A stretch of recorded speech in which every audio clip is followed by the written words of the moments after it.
Right. Good morning, everyone, and a very, very warm welcome to our Catalyst series.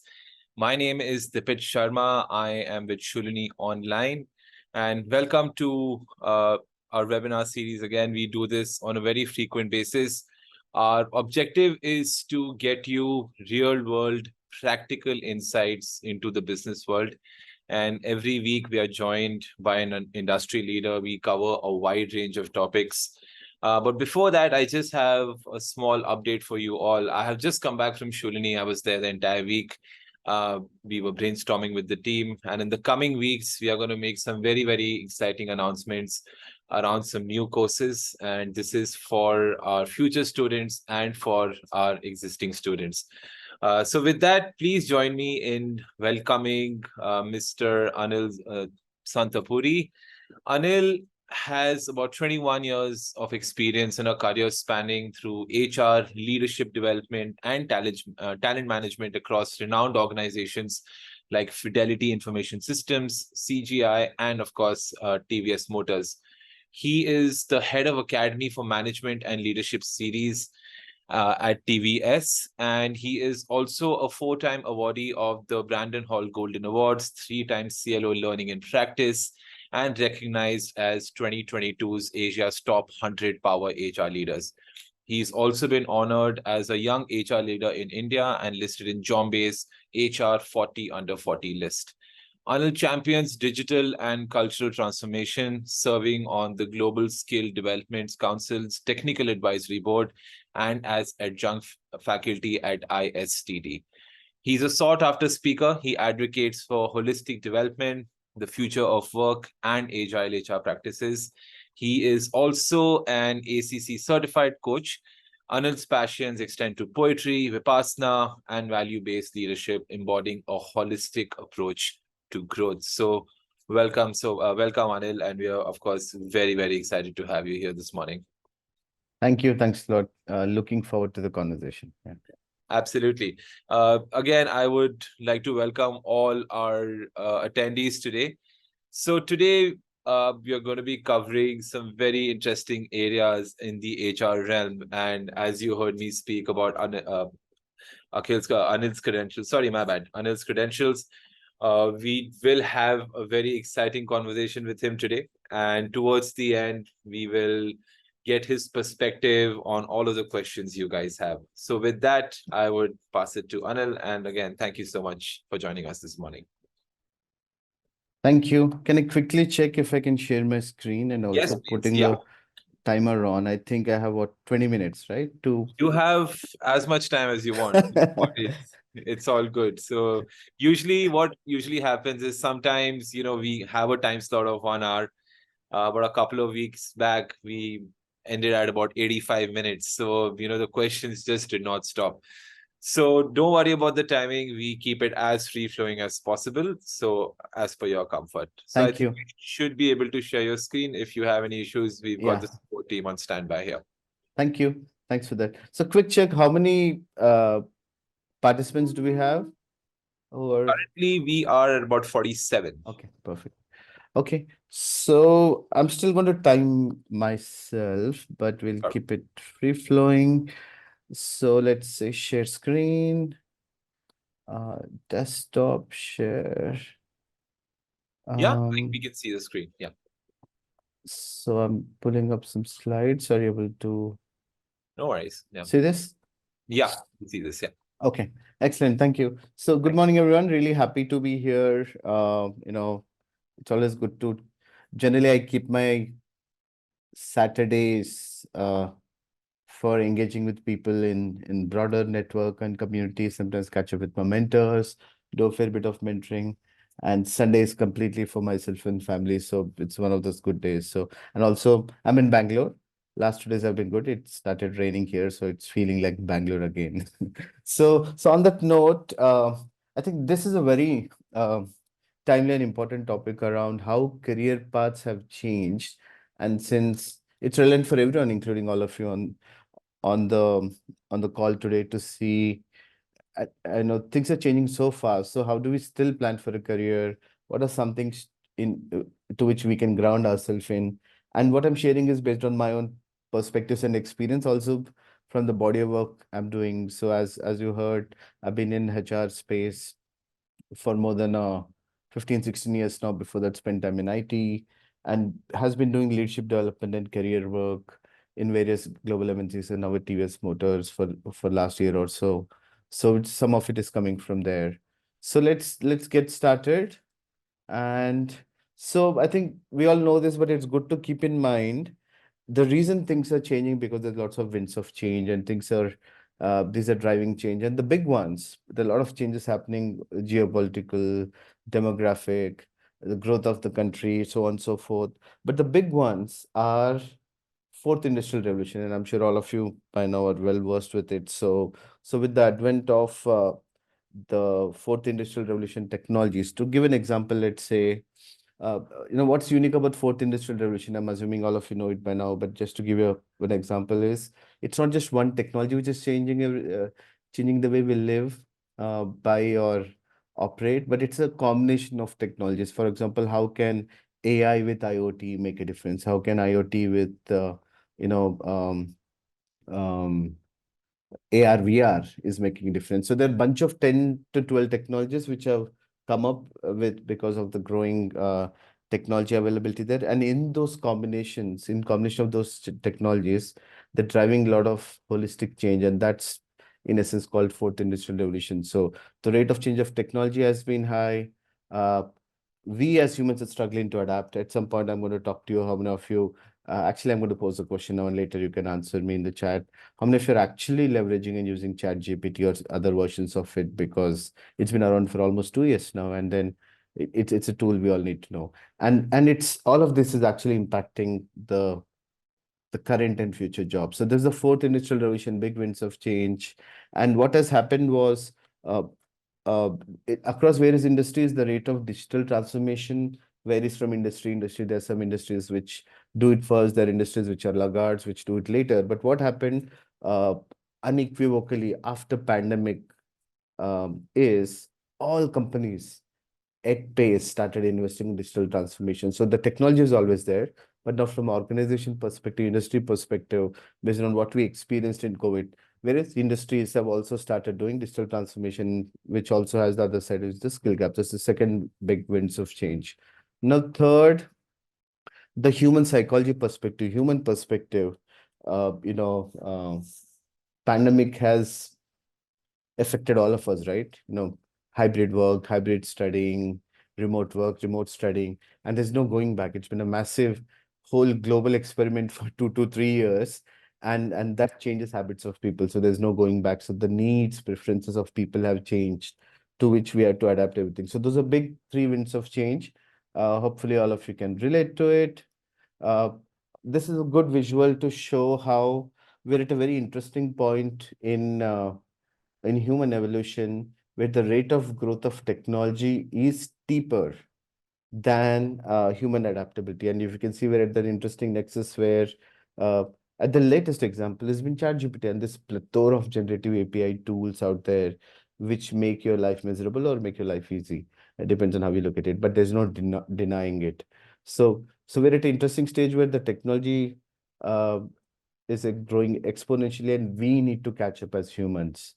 And therefore, we're at this interesting mix, and then which means we have to adapt in many different ways: the way we teach, the way we study, the way we work, the way we collaborate, the way we interact, and the way we look at all of this as an ecosystem also. So we're at very interesting nexus. So and this is from a book from Thomas L. Friedman, the famous, I think, New York Times journalist who wrote a couple of very interesting books. The name of the book is very important. Thank you for being late. What we need to remember is we're already late to the party. So if we don't catch up, we're going to miss the bus. So that's very important to keep in mind.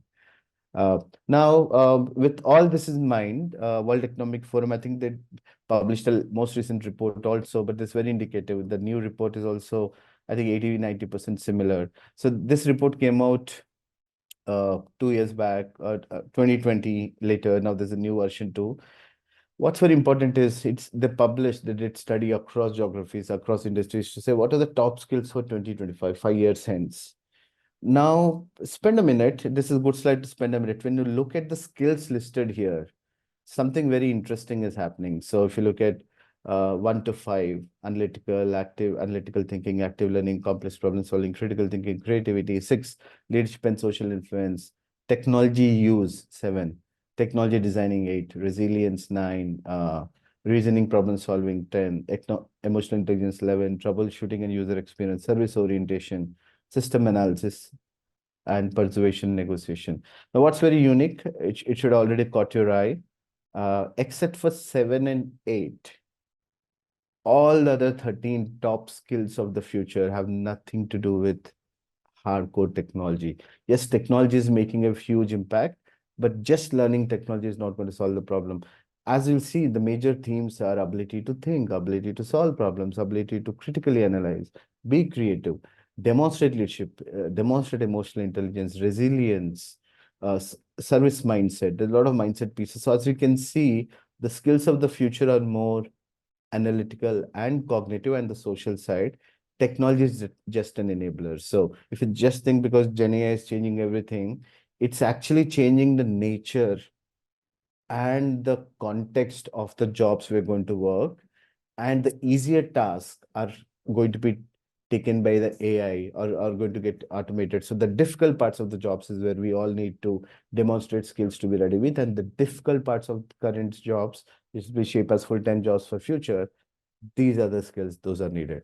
Now, the question we need to ask is, how good are we in all of this? Are we actually taught any of these, be it in school, be it in college, be it in universities, even in corporates? And then are we talking about it?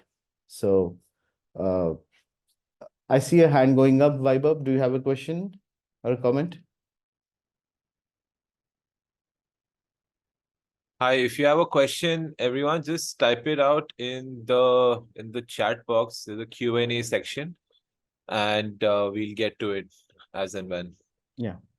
So thank you. So hopefully this is getting you thinking, all of you. I'll just move forward. So therefore, we're landing into this new world. I call it the future of work world, and you might have heard of this phrase by now. And this is how I interpret it. So now I look at future of work as a intermeshing uh, outcome of these four very interesting evolving features. The nature of work is changing. The nature of worker is changing. I'll talk about that. Nature of workplace is changing. Then the ecosystem is changing. So from a work perspective, we saw the winds of change, digital transformation, so on and so forth, right? So the role, the content of roles is changing. We need to adapt faster. Uh, Also, we saw on the earlier slide, the skills needed for the roles, top 25 skills, that's work. Now, worker with pandemic, our preferences of how we want to work, our perception of how we look at job. And there's this very interesting phenomena right after pandemic, this whole phenomena where people started quitting. A lot of youngsters started quitting because this whole concept called YOLO, YOLO, started happening, which stands for you only live once. Pandemic has put us through so much of emotional turmoil, right? So people start realizing you only live once. So, I should give as much importance to career, not more than that.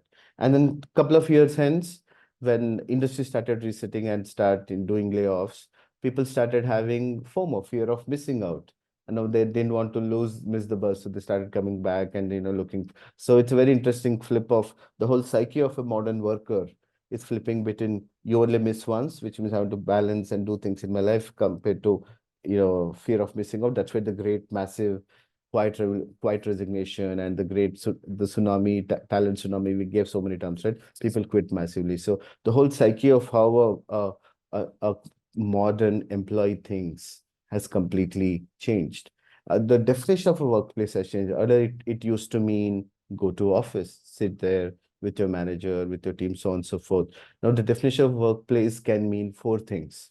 It might mean you're working remotely. It might mean you're working, there's an interesting for a term. So you call it, um, you know, headquarters, club, hub, field.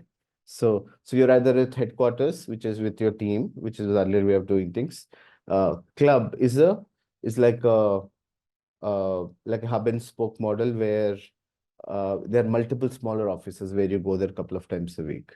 Hub is where, you meet customers, so on and so forth.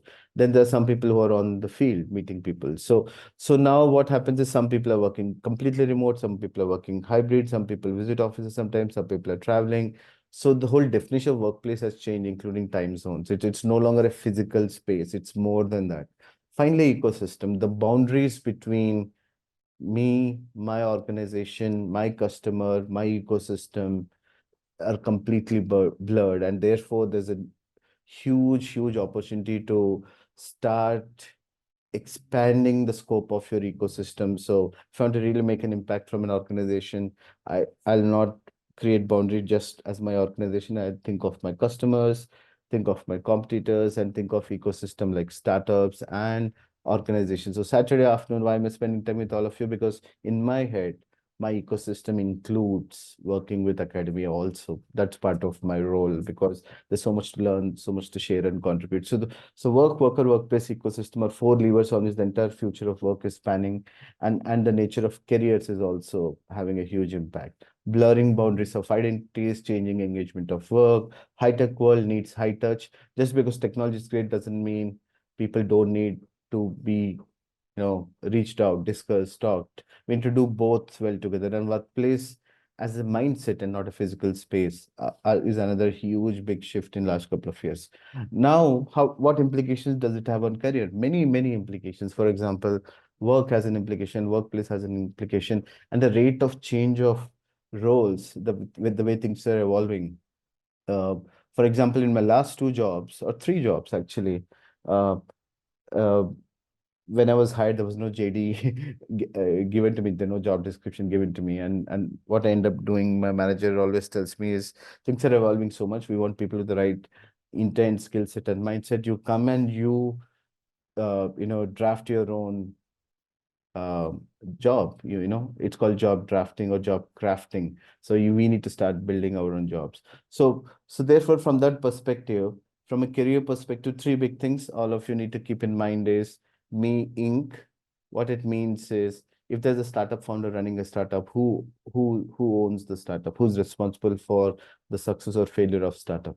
The founder. Likewise, who is responsible for success or failure of your career, each one of your career? Who's responsible for my career? It doesn't matter I work in startup, I work in a corporate or an MNC or run a small business myself, I do consulting. I am the CEO of my own career. First, take personal responsibility and accountability. And things are changing so fast. We need to start planning not career in, this is famous interview questions. What do you see yourself doing 3 years or 5 years, 10 years down the line? Now we can't imagine. Even if you look through a crystal ball, gaze at it, crystal ball, we can't do it. So plan in increments. 12 months, 24 months is enough, at best 36 months. And plan increments of what skills you would like to learn, and not in terms of titles, because it's easy to say I've been here for a while. Can I get a promotion? Can I get a hike? We all need it. GDP growth is good, but inflation is also pretty decent. So we all need to ensure we maintain our lifestyle and live for our aspirations.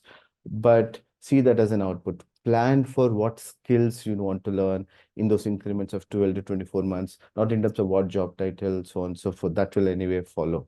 So be CEO of your own career, and future is all about skills.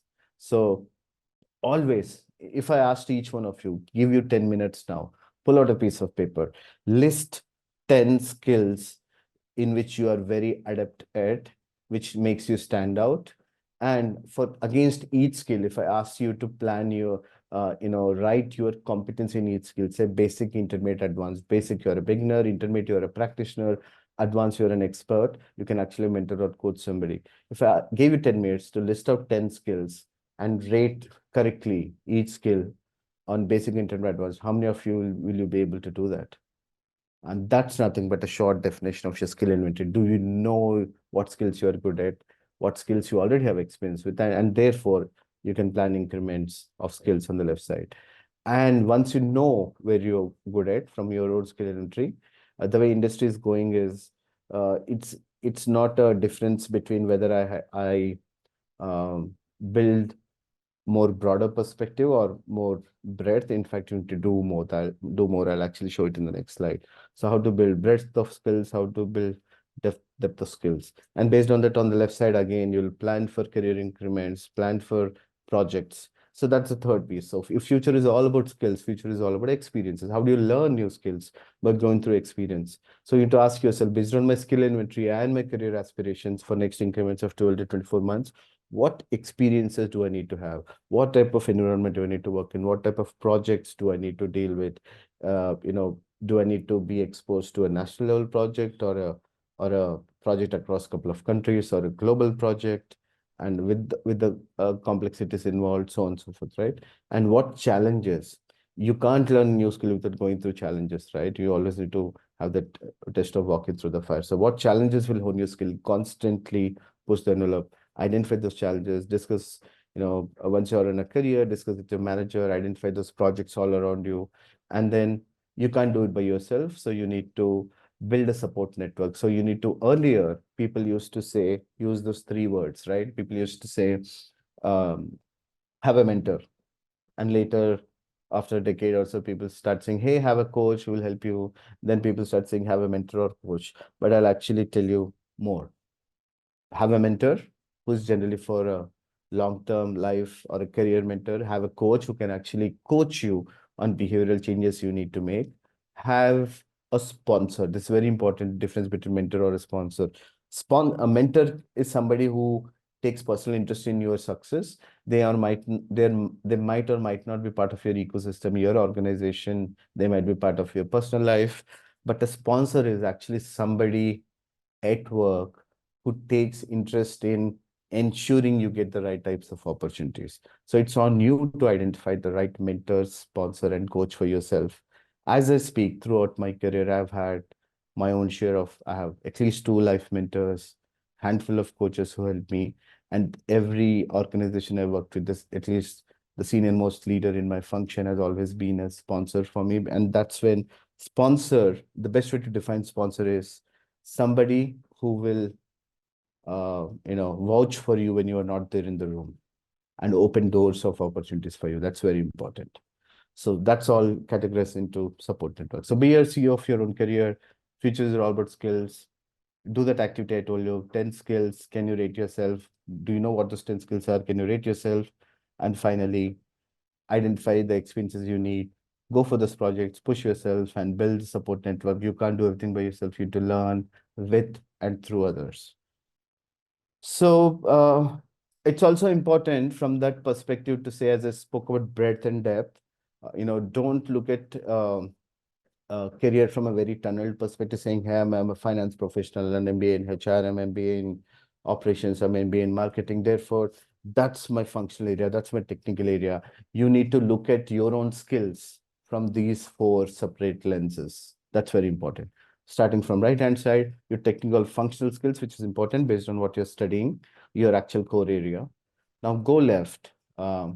Doesn't matter what technical or functional area you are in, you need to be adept in data.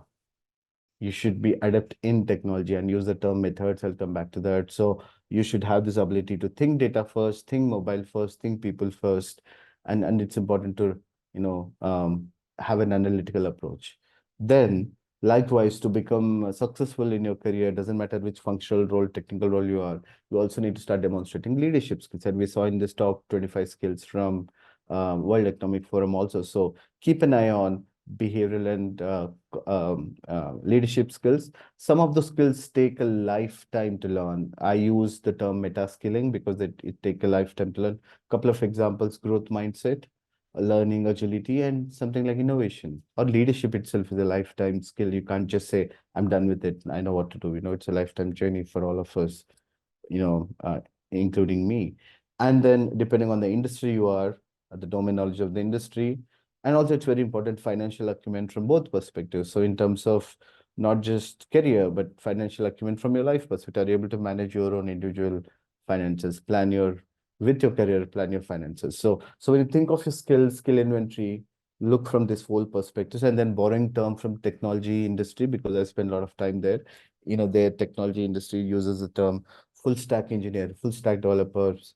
So I borrow terms from them and I call it full stack professional. If you really want to be a full stack professional, and you can replace the word professional with doctor, engineer, scientist, data scientist, HR professional, recruiter, marketeer, analyst, doesn't matter, full stack anything, lawyer for that matter. These are the four stacks you need to keep an eye on and keep focusing on in increments to ensure you have a successful career for yourself. Now, I spoke about this depth and breadth of skills. So always keep an eye to ensure you're building breadth of skills, but also depth at the same time. So it's the famous T-shaped career model. You need to focus both on this. If you're spread too thin, you're spread too thin. You need to spread enough, but also build depth.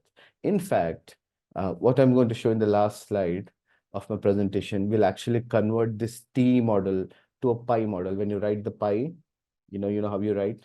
Now it will actually translate into a pie model. So with that, what I would like to do now is I'll speak about this slide and give you 5 specific advices, recommendations from my side. But before that, earlier careers were very unidirectional. It always meant better titles, bigger titles, moving up, progression, promotions, always going up. But now with the type of change we're going through, future of work, career is a lattice, and it's a term from crystals, chemistry and crystals, where you can go in any zigzag matter. You can go vertical, horizontal, diagonal, sometimes go up, lateral, all that's possible. All that is career, all that is growth. Vertical growth, lateral, inside out, lateral, outside in, enrichment in your current job.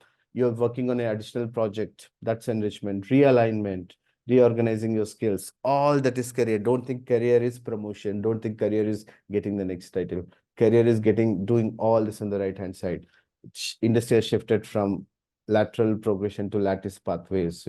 Keep that in mind. Or else it's easy to fall into trap saying, I'm looking for more promotion, better title, so on and so forth. That will also happen, provided these happens. Now, what I would like to do is how to deal with this, this changing context of career. 3 things here, and I'll expand more in next few slides.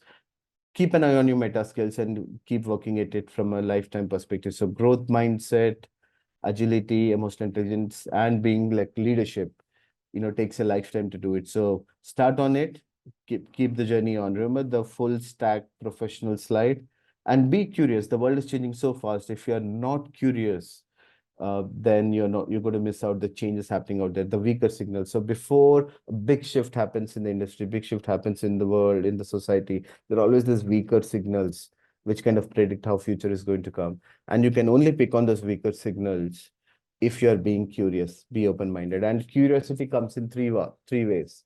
You can be curious about yourself, which is called self-awareness, emotional intelligence, so on and so forth. You can be curious about people around you, how why they're thinking and acting and behaving the way they're thinking and acting.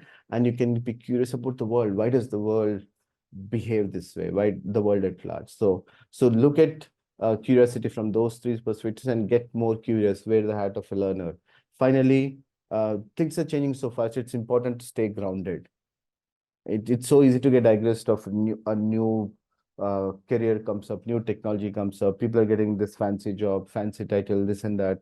It's easy to get distracted, fear of losing out, you only live once, so on and so forth, right? The best way to stay grounded is know your North Star, and best way to know your North Star is know your personal values, what you stand for as a human being. That's not going to change, but that's going to have a huge impact on the way you take decisions, the type of life and career choices you make. Know your strengths, because in any kind of situation, you can apply your strengths, and then be very clear of what's your purpose from a career perspective, from a life perspective, because those are going to be your compass, which will show direction when you feel lost in this massive change happening, because change is not stopping. So keep an eye on your meta skills, get really curious about yourself, people, and the world at large, and know your values, know what you stand for. Now I'll give a deep dive into these, I think 4 or 5 quickly, and give you some guidance. So please make a note, and if you want to, I'll share the slides, but if you have to do some homework, it's coming to you now. The first thing is embracing growth mindset, and there's a famous book called Mindset by Carol Dweck. I highly recommend you read the book. But in short, um, ability to try things differently, fail and learn from your failures, is growth mindset. And the best term to describe growth mindset is not yet. If you're struggling at something, you want to learn something, as all the skills I mentioned, don't give up. Just say not yet. Instead of saying I can't do this yet, is that mindset, not yet. And there's this entire transformation of Microsoft organization through application of growth mindset as a culture. This beautiful book written by Satya Nadella called Reset. I highly recommend you read that book too. So the first guidance, build emotional growth mindset. First, by understanding what it is, two resources, Mindset book by Carol Dweck and the Microsoft Transformation Journey through application of growth mindset. First recommendation. Second recommendation, uh, I said, be curious about yourself, be curious about the world, and be curious about oneself. It's easy to say. You can actually take a free online assessment. On the bottom left, you see Global Curiosity Institute. You go to that website, you register, and you can take an assessment, and you'll get a report. You'll get a curiosity score overall, but you'll get a score on these three aspects. And look at those scores and see which of these areas you have higher score, which of these areas you have low score, what does it mean to you, and how can you improve? Let's say you are curious about the world, but not curious about others. What it means is you get fascinated by how things happen, Newton's laws of action reaction, but how people think, psychology of people, building relationship is maybe your area of development. Maybe the other two are good, but you're not able to tap into your own emotional intelligence and see self-awareness. So highly recommend, take up this assessment, get your own report, and based on that, make a plan. And if many of you do it, some of things I'm suggesting, and you have more questions, I'm happy to come back and do one more session in terms of going deeper into the results and helping the group, provided many of you do it as a group. So second, take your own curiosity assessment, look at your own scores, and build a plan of how to get more curious about yourself, the world, and others. The third recommendation is, take a very whole person paradigm. And when I spoke about YOLO, you only live once, and the flip back to YOMO, which is FOMO, fear of missing out. The whole idea is, when you think of your career, it's again easy to get distracted by what's happening around. There's so many changes happening. Look at it from these four perspectives: mind, whole body engagement, heart, and spirit. And I'll quickly sum it up for you. Which of these jobs and roles actually will intellectually stimulate you? That's very important to engage your mind. As you're doing that, from a culture perspective, from a place perspective, from your manager perspective, which of those jobs and opportunities will provide you psychological safety so you feel safe? That's very important from a body perspective. Which of those opportunities will help you bond beyond the scope of work, emotionally connect with your organization, with the brand? That's very important, heart. And finally, which of those will actually help you the roles and jobs and opportunities will help you align to your own purpose. So you should see purpose and value of the organization, your own personal values, and see the alignment. So don't just go by the JD or the role or the money or the packages. They're all important, but they should also align to you as a whole person. So look at yourself as whole person. There's four aspects: mind, body, heart, and spirit, and then find alignment. Then there's a better chance that you'll enjoy that role as you speak. That's a third perspective. So create your own whole person chart for mind, body, heart, and spirit, and connect dots to the opportunities which come your way. Then the fifth one, there's a lot of research done by Dr. Edgar Schein. I think a couple of months back he passed away, but he's done a lot of seminal work in many areas, including this topic called career anchors. And what this is, career anchors talks about when people choose careers, when people join careers, all of them not looking for the same thing in their career. And there are actually 8 areas typically, out of which you can Google it up, or I could share a link later to your professor and team. You could actually do your own career anchor assessments. You can Google it up. So when you take the assessment, the short 20 or 30 question assessment, it will actually tell you, out of these 8, what are your top 2 to 3 career anchors. And I can tell you, I've done this assessment for myself first time more than 10, 12 years ago. And when I connect back my entire career journey, the jobs where I really enjoyed made progress, was successful, and was also happy, or where jobs and roles where the job content aligned to my career anchors. I'll give an example. My top three career anchors for me are autonomy and independence, which is the third one. Then service and dedication to cause SV. And third one is entrepreneurial creativity. So wherever roles and jobs I had opportunity, I had full autonomy to run, my role the way I wanted. I was given independence to run, where I had opportunity to create new different kind of solutions, and from service and the cost perspective, where I was able to connect to the vision, mission, and purpose of the organization. You saw on the earlier slide, right? The whole person paradigm. Wherever that alignment happened, I was happy, I was successful, I was able to deliver huge results to the organization. So doesn't didn't matter what role level I was, what money I was getting paid, how many team members I had. Whenever there was this alignment, I was more happy and more successful. So do the career anchors assessment, find out what your career anchors are, and those become your anchors, which will actually choose. For example, you have two opportunities and everything else stays the same. Then you should go down this path to say which of those opportunities will provide me autonomy and independence is first thing I look for if everything stays the same. Hopefully you're getting the drift, and this is another assignment I would want you to do. And finally, I kind of spoke about this in one of the earlier slides, but I wanted to really harp on it, so I'm coming back to this. When you spoke about the full stack skills slide, we spoke about technical functional skills, technology, leadership, and business acumen. But there's also another way to look at it. So, irrespective of your job, irrespective of your function, irrespective of your technology, you could be a teacher, you could be a lawyer, you could be a HR person, you could be an entrepreneur, doesn't matter. I believe there are four methods which every job needs to have. There's a fifth one, I'll talk about it. So it doesn't matter where you work, you need to be agile. You need to demonstrate agility. That's what will make you successful. It's a no-brainer. You have to build those skills. Doesn't matter what job you work, you need to have ability to do better designing what your job content will define, but ability to design, applying design thinking skills, hugely critical. uh, Also build. Any job we work, we'll have customers to work for. Build solutions for customers. Could be learning, could be university, could be school, could be lawyers, could be scientists, data scientists, doesn't matter. People are not just looking for a good solution. People are looking for a good, elegant solution, experience. We are used to so many apps around us, which are so uh, easy to use, very intuitive, high on experience design side. So whichever role you work, your customers will also look for the same.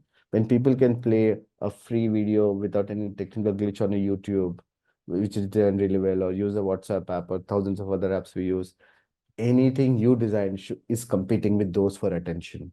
So design experience, user experience is what you think. Doesn't matter your role.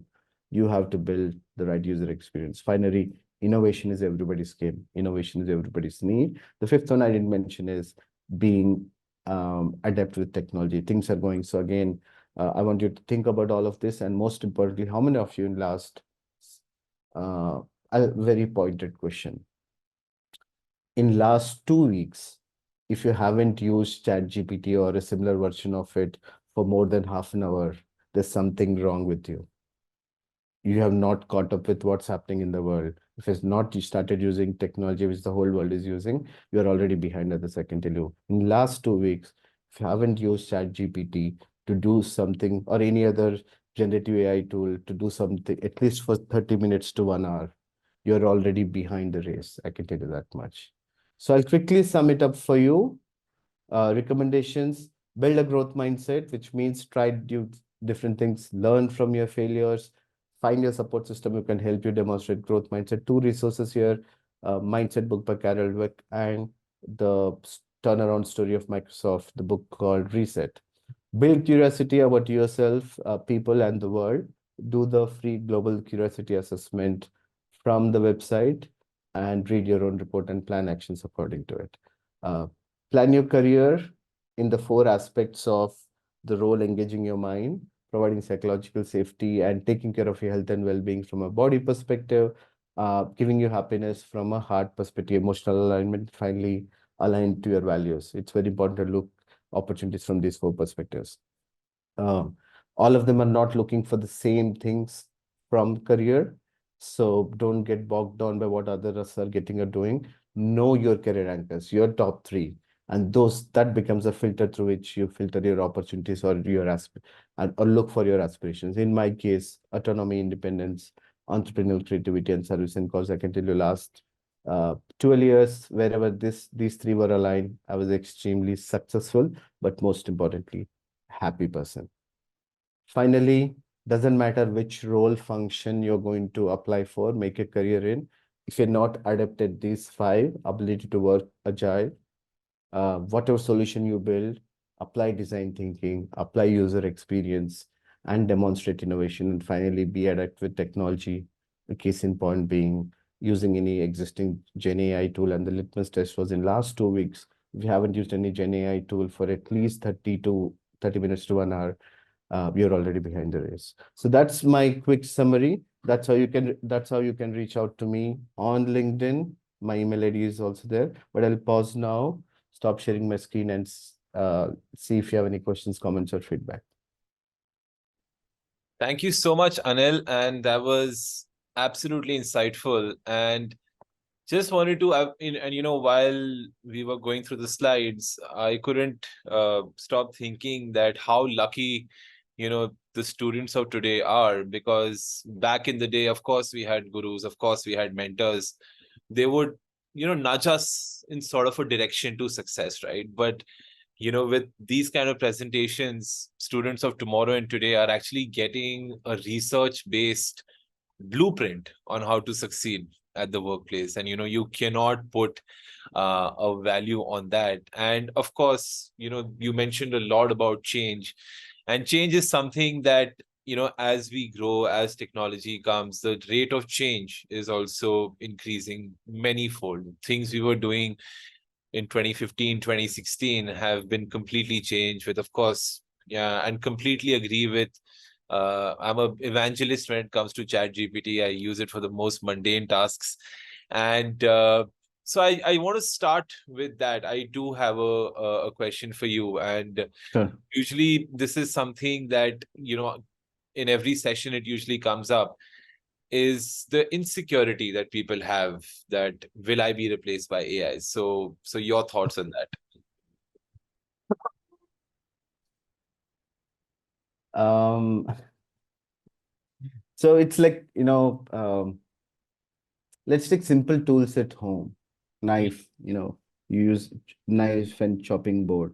You can use it to cut vegetables to,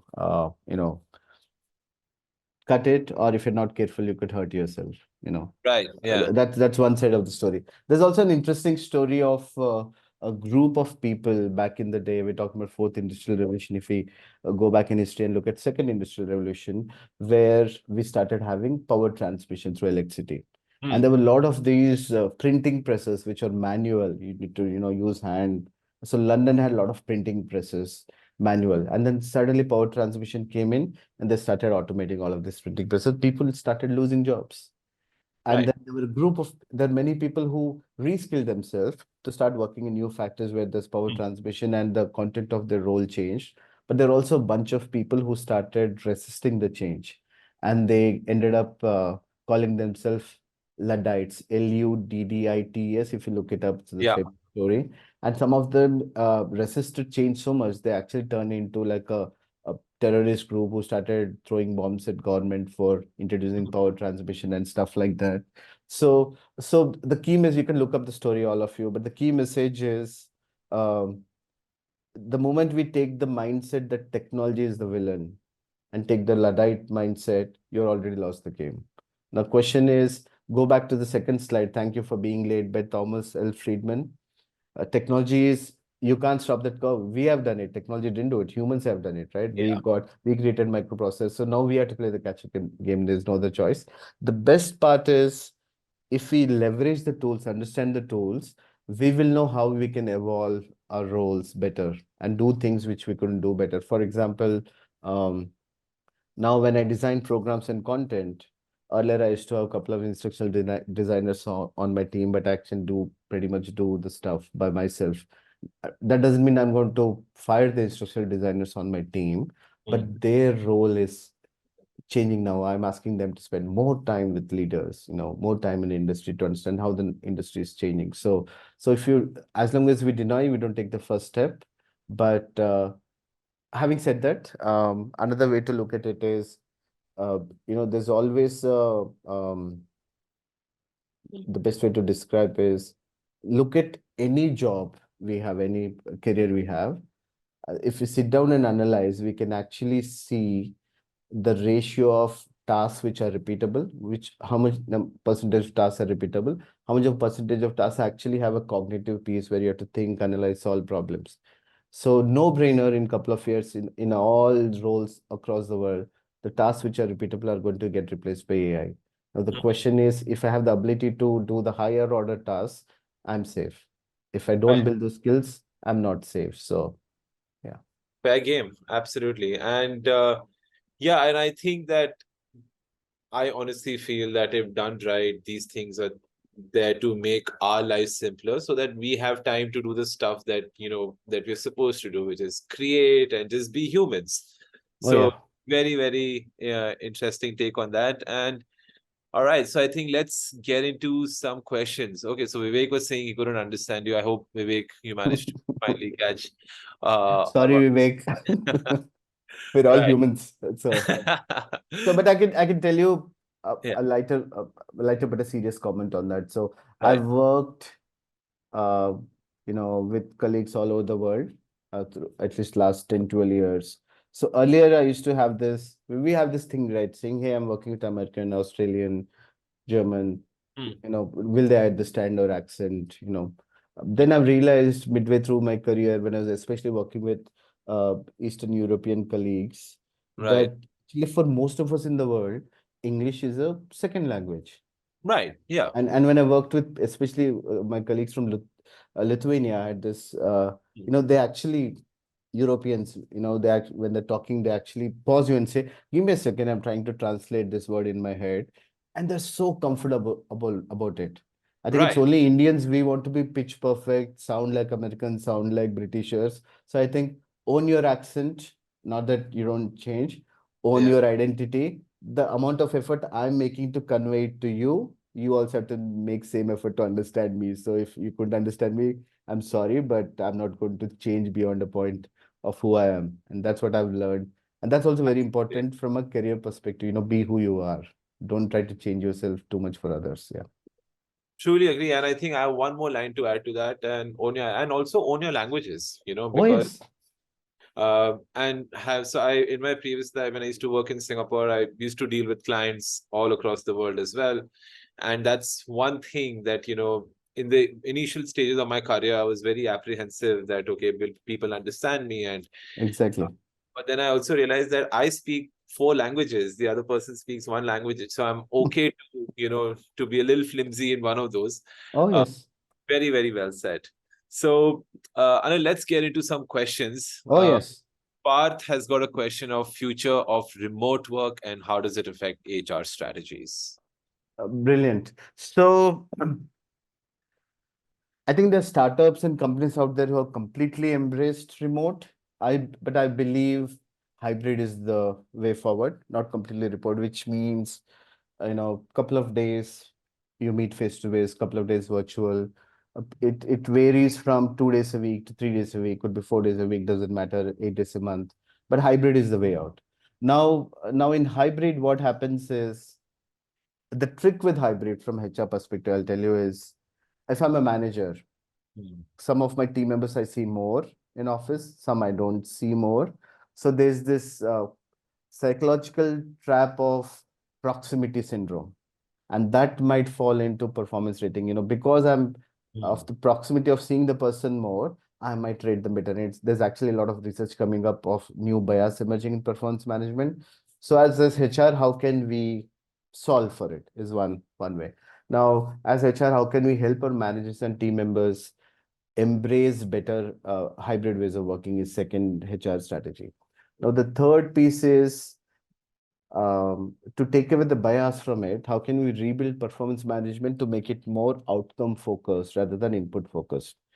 It's not that I met you two times, took your inputs, but finally, whatever goal I signed up for, did it deliver the outcome or not? So, turn management into outcome focused management is the third piece. And the last bit about remote or hybrid is now from the employee perspective, go back to the whole person paradigm I showed you. So, um, the best way to engage employees of future from a HR perspective is to doesn't matter they work remotely, hybrid, or full time headquarters, so on and so forth, is engage them through the whole person paradigm. So engage them intellectually, provide them psychological safety, health, and well-being, engage their heart and engage their purpose. Then it doesn't matter where they work. To give an example from army, and I heard this from a army major, and I mean huge respects to what they do for the country. So when there was a question about remote work somewhere, then he said, my um, my cantonment people used to actually work in Siachen Glacier, and before the snow falls, these young kids who are 20, 21 go there, stay on the Siachen Glacier, and it's a 6 months posting, and the boss is here.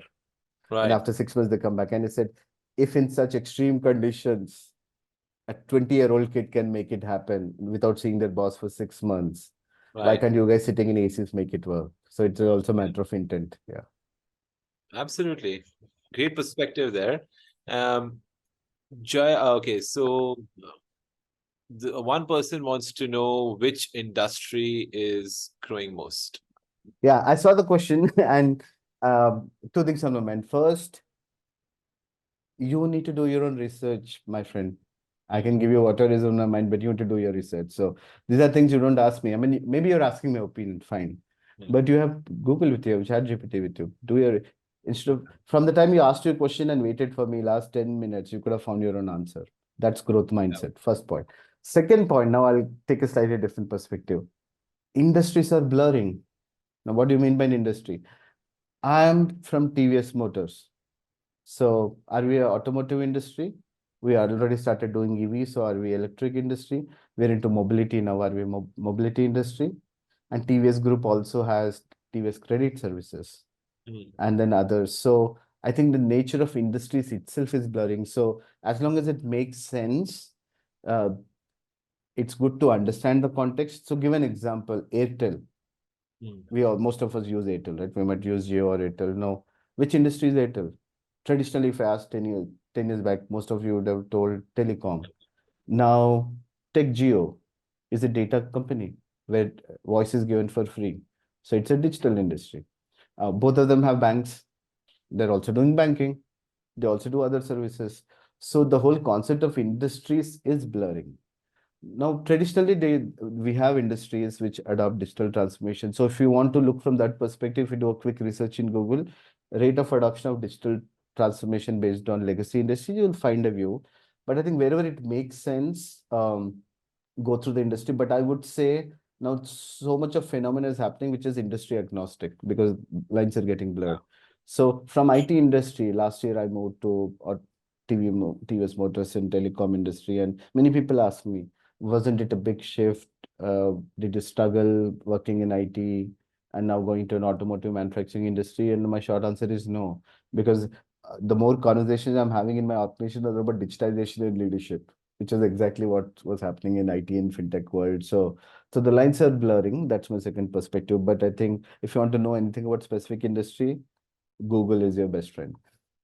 Right. And Then I think yeah, just want to add one thing about TVS as well, that if 15 years ago someone had said that I'd have like an iPad type console on my yeah, screen, cluster. yeah, Exactly. So exactly. yeah, So from last 3 years, all the bikes we sold has software embedded into it with the cluster. We call it the cluster piece. right, Now it's a software on wheels. yeah, it's like It's a a software on wheels. yeah, it's a computer, right? At the It's a end of the day, computer on wheels. So no, which yeah. industry is that? If you think about it, yeah, That's fourth industrial revolution. When I started yeah, by saying fourth industrial revolution is coming together of multiple technologies. We right, can't differentiate, and that's the beauty of it. Yeah. absolutely. Like if if you think about it, like a scooty today has probably more computing power than a computer from 20 Oh years. yes, Yeah, yes, yeah. that's And absolutely. and the amount of data collected is amazing. Yeah. Yeah, True. absolutely. Next question. So Jaya wants to know, how should I know whether I have particular skills or not to go for the particular job? I cannot identify that. Please suggest how can I identify and how can I improve? So yeah, so there's a methodical way to do it. First, I think we all write our resumes, right? So which is easy, and now we can take ChatGPT's help also to write our resumes. So do your profile, do your resume, and all. I think all of you have it. What's very critical is you can look it up also. As I mentioned, one activity I gave you is write your skill inventory, which is what are my top 10 skills and how what's my proficiency in each skill. I think that's the heart of it. You know, rest all is English in your profile or resume or LinkedIn profile. So sit down and write your skill inventory based on your experience, education, so on and so forth. If you're struggling with that, maybe there are actually skill inventory platforms now which actually help with that. But if you guys need some help, I can maybe do a separate session. But I would say first thing is um, know your skill inventory, know how good you are. Then I would say if you look at a job posting from a company, I would say what skills are they actually looking for? And I can tell you a cheat sheet. Take the JD, post in ChatGPT and ask what skills is looking for. It will tell you. Then, compare it with you and see the delta and then look for how to learn the delta. And again, there are multiple digital platforms where you can learn. And but always go back to people to find mentors, people who have experience in the industry to guide you. So knowing your skill inventory is very important because till now what has happened was the earlier mindset was I join a company, my company takes care of me, which is fine. And then the 90% of what you do on the job is what the role demands. But your skill inventory is the skills you acquired throughout your age, right from childhood when you're playing cricket, playing sports, thinking, making paper planes, playing chess, right? So you should know what all skills you bring, the full life cycle, technical, behavioral leadership, and Right. then constantly reflect on it. And if you guys need more help to uh, do it, I'm more than happy to support you guys. We can have a separate conversation. Yes. Right. Something I also want to share here for you as well, Anil. So at Shoolini, we have a tool called Sikandar.ai. It's Mm-hmm. an interview preparedness tool. It's an interview Amazing. coach, and we give all our students access to that. So what we can do is you can define a practice. For example, tell me something about yourself. You answer that Hmm. question. AI gives you immediate feedback on your tone, on your modality, on Amazing. your posture. So what that has essentially done for our students, and we also run it in online, but for offline, because we are located in a very sleepy town in Himachal Pradesh, and most of the students that are coming to Shulni are first generational learners. Uh, so for them, having that confidence to speak and to conduct themselves in interviews, it's been absolutely incredible. Now, we've seen that growth from their day one, and because they're in front of a machine, it encourages you to make mistakes. There is no Yes. human intimidation, You right? feel psychologically safe. Yeah. Exactly. And similarly with the tools that you mentioned as well, so it does most of the job for you and it just gives you the confidence to excel in these high pressured Yeah. situations. And one quick comment I'll add there. So let's say Yeah, I'm interviewing for intern positions or junior positions, and let's say they're two equally good candidates. And right, when I look at somebody's resume, or when I talk to them, and if the other person is able to articulate more about themselves, clarity of their personal values, clarity right, of their strengths, right, clarity of their career anchors, I'll bet on the person because they have more self-awareness than the other person who might have better skills. So self-awareness and it also shows you have done your homework. right. For me, Absolutely. that's an example of growth mindset. I would rather learn abilities, so therefore I'll bet more on those people. And likewise would be more experienced people. So all the stuff I've asked and the wonderful tools you have, Right, I suggest everybody to take it seriously, leverage them, use them, and talk about it. When you go to an interview, you say, I have spent time on this internal tool called Sikandar.ai to help myself learn these skills. And people will appreciate the amount of effort you're making to learn also. and how you're taking feedback to improve yourself. People would appreciate that a lot, and that might be a game changer in terms of getting a job also. Yeah. Absolutely. Thank you for that. Uh, Anonymous attendees asking, how do you build a strong company culture in remote or hybrid setups? It's a it's a problem everybody's trying to solve. I'll try to narrow it down to a formula. See, culture is built when people feel empowered. You know, it's a very, we might have heard this statement so many times, right? But the problem is, what does empowerment mean? You know, if I ask everybody on the call today, people will give different definitions. So one of the organizations I worked for when we were redesigning performance management system, we did a lot of research, a lot of work, but then we narrowed down to one simple equation. Empowerment is equal to resources plus authority plus motivation. And I'll explain. Resources is easy based on the job, the role content, so on and so forth. I need to be given simple resources right from the laptop, network connectivity, and whatever tools I need, including budget and money to deliver, including people. So resources makes me empowered. Authority, I can have all the resources, but if I like remember in my career I was autonomy and that thing came up. So which part of my roles have 100% authority in to execute without checking with everyone? I'm responsible for the results, but I need authority to execute. So clarity and authority. Finally, motivation. There's a lot of theories of motivation. That generally boils down to internal and external. So internal motivation is what are my internal motivators, goes back to value system, career anchors, which we discussed. Now, external motivation is I want to do something, but I don't know how to do it. You go and learn. You build a skill, which we spoke about. So Right. as long as we, to make somebody feel empowered, you provide them resources, provide them authority in the scope of their job role, Hmm. and then provide the motivation internal and external. They feel empowered, and that drives the larger culture. Now, that's a simple way to explain it. But bringing that to life in the context of the organization, in the context of the country culture, in the context of the demographics, is where different companies are taking different approaches. But as long as your principles are correct, you Right. stay at it will eventually build the right culture. Yeah. Right. And I think you had mentioned this earlier as well, which is something very important to you as well, which is independence and autonomy. Yes. And I think, you cannot build culture without that, especially Yes. in a remote or a hybrid working situation. You need to trust your people. You need to, Exactly. I also mentioned, remember saying we need to move to, there's also considerable work I'm doing currently is move to an outcome focused management right. philosophy. You traditionally we have been more focused on following up, checking people, but in a remote or hybrid world, focus more on ensuring that the needle is moving, the results are moving, and Hmm. then rest falls in place. They feel empowered. So it's a combination of those things. Right. Excellent. Um, I've got a very interesting question here. Why Indian industrialists adopt technology very late, comparison with Western countries, especially in AV vehicles? Let me see the question.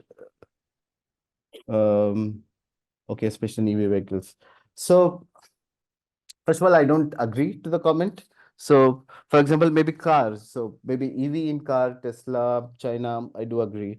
But if you actually uh, do research on EV market in two-wheeler, what Indian industry is doing, TVS and Bajaj is, out there compared to better in the world, and including the core competence needed for EV Hmm.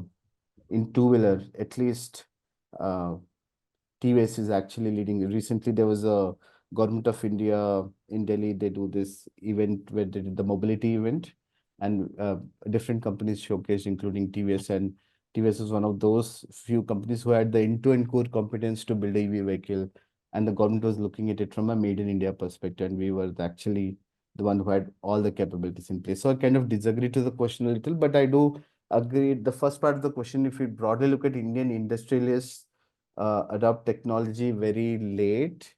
Um, again, um, I don't know how to react to it. See, it depends on the classical definition of industry itself. For Yeah. example, traditionally, banking, IT and banking are two industries which adopt technology faster.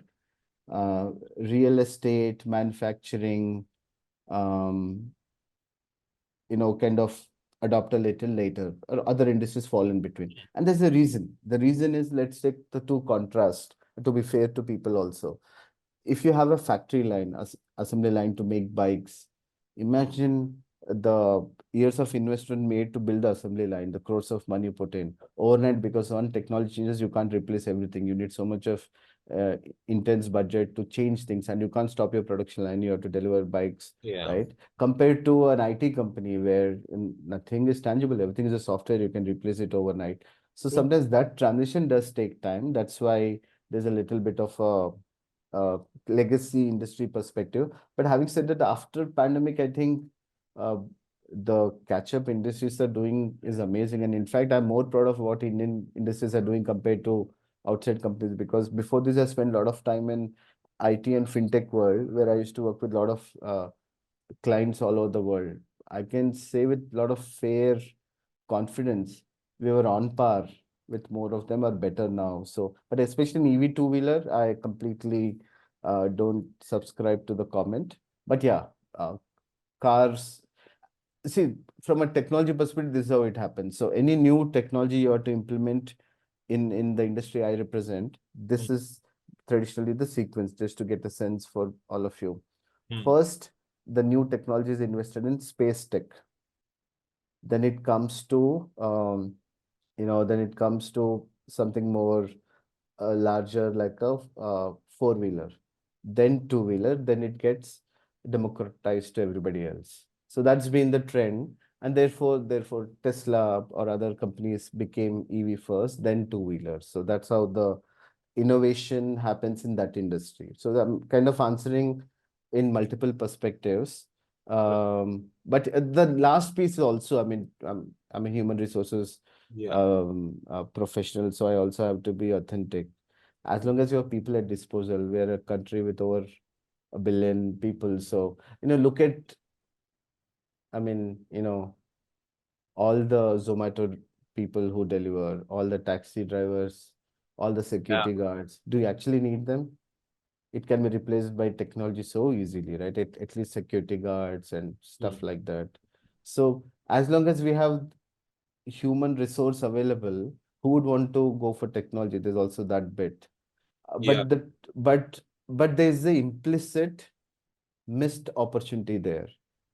uh, if I can replace a human resource with a technology and reskill the human resource to get more productivity, our whole country would be on a different path. And that's where some of the industries might be missing the point, saying, hey, I have access to people, I'm leveraging them, I can do technology Mm. later. So, but we're not able to tap into the demographic dividend of our country, which we've been having for last decade, right? And we have probably another decade or so.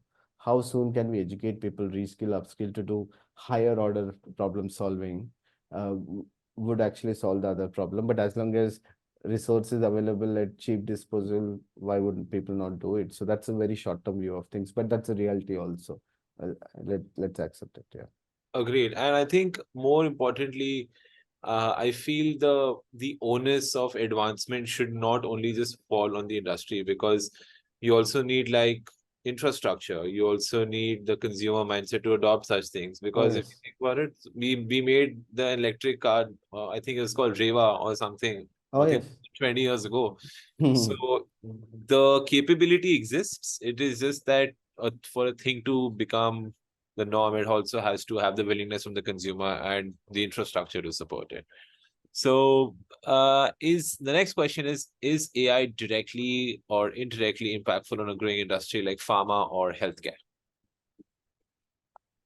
So, I mean, AI is such a broad term, right? So it's difficult to define. But if you take, for example, generative AI, if we make it more specific, where generative AI is catching up speed and momentum is where there's opportunity for a employee to generate user content. Mm, Let's take example of a brand manager who's trying to run brand campaigns. Somebody is managing a website from a brand side. Somebody in training who wants to create content. Somebody wants to create project plans, somebody wants to, whose job is to write a lot of communication mailers. And that's industry agnostic. I think those roles definitely come in. So from Gen AI, that's one way to look at it. Now, uh, user-based content generation. Now, AI is so broad. So right from you have modeling to predictive AI to coding. So it's difficult to, but all industries have caught up. I mean, no denial at that. But you have to go very narrow. We have to be very specific with the term AI because it's so like AI in HR. Uh, Mm. I can start with software which sorts resumes to a Yeah. chatbot to a Gen AI which helps me pull skills out of a resume to create content. So we should be very specific of what we are asking for. Then we can get to the right answer. But I think, for example, look at since we spoke about AI. So typically, vaccination takes 20, 30 years to find and curate. And what did Moderna do when COVID happened? They did it in less than 2 years. Don't you Yeah. think they use technology to solve it? So there's your answer. So it's already solved for. So maybe other companies have not caught up, but somebody has proven that what used to take 20 years, now they could do it in 2 years to create a COVID vaccine. So across Right. industries, the best way to look for is to see what are startups doing in this space. Sometimes it's good to see a well-known legacy organization, and maybe this looks slow because of the legacy image. But just go in Google and type, AI in startup pharma companies. You'll be amazed. For example, chemical compositions for medicines. Now, through AI-based models, you can find multiple combinations which earlier used to take ages and ages. Now, through predictive modeling, you find the right ones in months, which used to take years. So a lot of that stuff is happening. Yeah. Thank you. Someone's asking how to bring something new to the table, give better services to your customers, your clients, other than asking what we can do new, little brainstorming on that. No, this is a very good question, actually. So, see, there's a, a quality model called Kano model, Kano. Kano. Professor Kano is a famous Japanese Hmm. professor. Interestingly, he's one of the mentors for TVS Motors. He has been grooming mentoring for us for decades. I had opportunity to participate in his session. And all of you can look it up. So he has this model called Kano model for attractive quality. So he says all quality in every product, solution, services we build has two parts: functional quality and attractive quality. Functional quality. So let's have you have a calculator, you have a phone. So you know what are the functional specifications. It needs to call, do things, right? Calculate, should calculate. That's the functional features which people are asking for. Now that needs to work like clockwork. There's no denying. If that can't even work, you're no longer in business. You're out. Now, what will make you a game changer is attractive quality. How should the phone look like? Or how should a TVS motor vehicle look like compared to a competitor, from the design, from the cluster, from the color? Those are all attractive qualities. And the only way to understand that is applied design thinking. You start with persona mapping, then empathy mapping, go to the 5 stages of design thinking. But there also, if you go back and read research from Dr. Kano, he talks about to arrive at an attractive quality, you need to understand the implicit needs of people, not explicitly mentioned needs. And I'll give an example. So for TVS Jupiter, which is a family scooter bike, which TVS has successfully been selling for many years now. Uh, once we were somebody in TVS, we have this habit of going and observing our customers regularly to see how they're behaving in their environment real time. So what we found was when people go and park their bikes in parking lots, and you turn the handle, you lock the handle. Sometimes, depending on you're close to a wall or a pillar or a vehicle next to you, you'll not be able to uh, turn the handle on one side and lock it, right or left. Yeah. And then when we went and did some market research, we realized most of the successful scooter bikes in the industry, I'll not name them, you can go and look it for yourself.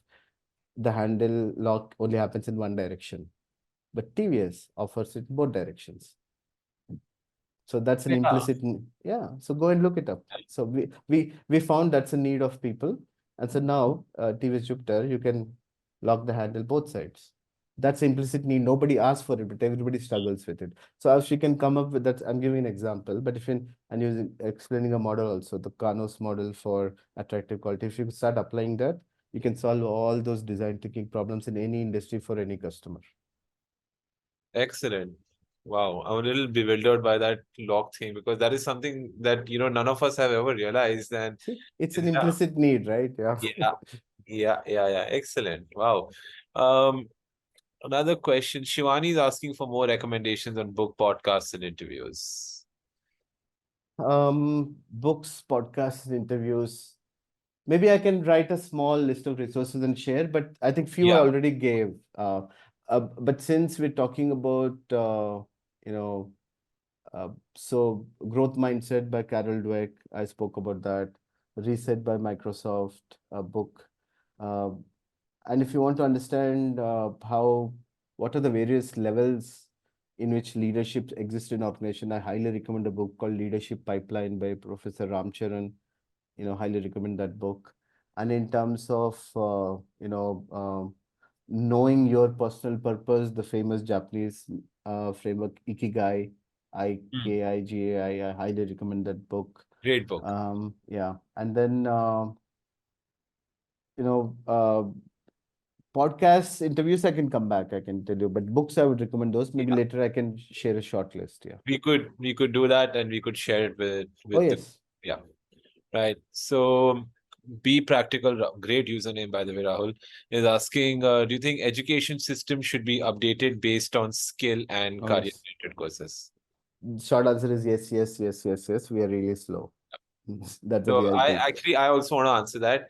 And that is something that we really embodied at Shoolini because we are a founder-led university that was founded by a teacher, and we are the perfect marriage between industry and academia. So for all our online and offline courses, we've maintained a great ratio of industry leaders who worked in some the largest organizations in the world to get that practical insight to the classroom. And also, we've got highly qualified teachers, PhD holders who give you that theoretical sort of insight on how to balance those two. So we only teach you things that are relevant. And I think that, we are one of the few universities that are constantly looking at our curriculum. We are tying up with academic partners to get you the most realistic and the most job ready courses that we can deliver. So No, I, yeah, yeah, thank you. I really appreciate that. And that's one of the reasons I'm here, right? yeah, Because we excellent. Yeah, can't of do course. it. Yeah. And I'm uh, unambiguously extending my support. Any other way I can support in curriculum or anything, I'm more than happy to help bridge the gap. So you Thank guys are you, Anil. doing We'll brilliant work. definitely Yeah. take you up on that offer. That's very kind of you. Uh, I think the last few questions, Murid is asking, so he's thanking you for the presentation, and he needs your advice on what is the stand of companies on going for people who are pursuing online PhDs from foreign university. You're right, the UGC doesn't recognize that for jobs yet, and so his question is, how much weightage do you give to that? Yeah, I mean, it's a very interesting question. So over last 6 months, I had opportunity to, because in our campus we keep interacting with professors, people from various universities. I had opportunity to interact with deans and professors from German universities, and I can tell you this: every university out there wants Indian Indian students because of the skill, capability, cognitive ability, and this whole uh, you know. Passion to grow and evolve, right? So that's the first bit. But the second bit is, interestingly, I take example of Germany because I met Hmm. people from three universities, including deans. Till now, their policy was you could get a visa to go study there, but they were not converting a student to a employability visa because they didn't want the Right, locals to get hurt. Now there's such a massive skill gap.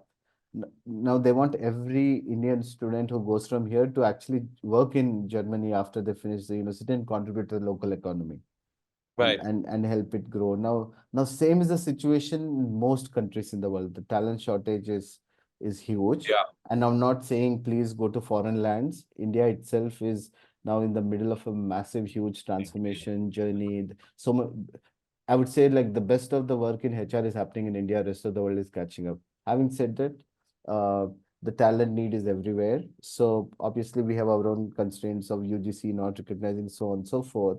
But Mm, there's so much of opportunity. I think that should take care of uh, the challenges that way. That I see. That's how I see the opportunity. Obviously, we'll have to look at it from a policy perspective. of course, So of yeah. course. And I feel that I think every limitation comes with a solution as well. And I Oh think yes. India is the land of jugaad, as we all know it. Oh So yes. we'll find a way around it. And So, and the yeah, just one quick comment I'll make there is, absolutely. online PhD, offline, obviously we need to look at the rating of the university and everything. But irrespective, try to solve a real problem with, Yeah, don't just do it for getting the piece of paper called degree. If you solve a real problem, I think you get the skills, you'll get the real world application, and that should take care of opportunities by itself. Go with that mindset. right. Last question is opportunities in biotech. I don't think this is the forum for that, but Anil, if Yeah. you have a comment on that. So I don't represent that industry, so please take my comments with a pinch of salt. But again, I'll talk it through the lens of fourth industrial revolution. So now, people started using this term, uh, phygital, which is physical plus digital. Now with the evolution of fourth industrial technology, now different industries are adopting a phygital way of doing things, phygital way of reaching out to customers. So that's opening up new avenues. Now, Hmm. what fourth industrial revolution is also doing is biological system plus physical plus digital. So physical, let's say in this example, if you say physical as a human body, now human body with implants, human body with, like other day I was at this place called T Hub in Hyderabad, which is the Telangana hub, which is incubation center for startups. One of the startup has this beautiful small this device of this size, where with my two thumb impressions, it tells me 8 body vital readings, which typically if you are a diabetes patient, you have to take a uh, needle and prick and Yeah, now we don't need to do that. Now this system with thumb impressions, and their accuracy is 93 or 94%, and they're building this model to get it closer to 98%. So, now the opportunity in biotech world is a lot of this phygital applications, biological, physical plus digital applications, and sky's the limit because it's rest on our imagination. So that industry is exploding. And again, if you want to see what's happening in that industry, I would say startup, Indian startups in biotech. Just do that search term, you will see the wonderful work people are doing, the big problems people are trying to solve. So the technology is at the right culmination to do a combination of those. Therefore, I'm not from industry, but I think that industry is ripened to do some brilliant work. Yeah. right. Um, we got a last question, and I think it's a great question. How to overcome insecurities of people, especially in your friends and family, will think of you regarding an idea or being associated with some company. But I'm still confident. Yeah, So I mean, yeah, it's an interesting one, right? Because yeah, this is a very interesting one because earlier careers were very individualistic, but now careers are also social because we're getting very, because there's also exposure, right? What you do is up there on LinkedIn, what your company does, something good or bad, it go all over the social media. Then and what you do can go all over social media, or Glassdoor, so on and so forth. So I do agree the perspective of being transparency. There's a lot of transparency, and therefore it comes with a sense of insecurity. But I think one way I look at it is, as long as my personal values are aligned to the values and direction of the organizations I'm working for, I'm in. I know if there's a value conflict, I'll try to reflect, resolve, talk to leaders, and see where the value is coming, because you know it's okay to differ in some opinions, but there'll be some values which are so foundational to us which we can't see being violated. Personally, for me, if that's the case, I'm not going to work for such an organization. Uh, so Mm. as long as I find that value alignment, and I'm going back to the slide where I spoke about whole person paradigm, and the fourth one being, a legacy and spirit. And this is perfect aligned to that question, because now the question itself validates why I spoke about whole person paradigm. Earlier, people never used to think about it. Job is a job, but now on a job also, I'm a whole person. I'm not just a professional, and people are Right. assessing me that way, and I'm also looking at that way. Therefore the lens of the questions are brilliant, thanks, it validates. But for me, I would put the lens of my personal values and see how much alignment it has with the values of the organization, not just values on the website or on the walls, values in action. For me, that's a litmus test. And then as long as that alignment is, I'll watch for it, wear the tag of the my company on my sleeve and talk about it. The day it's not aligned, then I'm out. I think that's a very interesting um, perspective. And if I were to add a line on that as well, uh, I think it just boils down to the individual that, because it's at the end of the day, that there's an age-old कहावत in Hindi, ये लोग क्या कहेंगे, right? So लोगों का काम ही है कहना. So you have to decide your own, as Anil said, check your values, see if it's aligned with what you're looking for, and see what's best for you, because your career is a very, very individualistic, because you have to pay your own bills, so you have to decide your own career. That's Yeah, Yeah. So no, agreed. And I think we can't take emotional decisions also, right? That's the objective. exactly. Yeah. Having said that, one piece I didn't put this in today's presentation, but generally when I talk about values, you guys can go up and see it on my LinkedIn profile also. Uh, I think it takes a while, but at some point in my career, I think 10 years back, did a lot of reflection, but came up with something called my own leadership brand statement. So, Hmm. what is my leadership brand? As if I'm the CEO of my own company or CEO of my own career, what does Anil as a person stand for? What does Anil as a professional stand for? And I'm very clear about it. And in Hmm. fact, maybe it's possibly a separate session. Is in fact, I've evolved and I can share it with you. I've evolved a small document. I call it personal manifesto, where I Hmm. divide my goals into being, doing, and becoming goals. Being goals definitely generally come from your values. Yeah. Doing is what you want to do, which area you want to work in, and becoming is the legacy you want to leave in the world. And then what I've done after that is to bring it more practical. If I have to work towards those being, doing, and becoming goals, what are the what factors am I looking in my job? And the factors I look at through four lens. Um, what is my job and manager offering from a culture perspective? What are my short-term goals and how the job aligns to it? What are my long-term goals?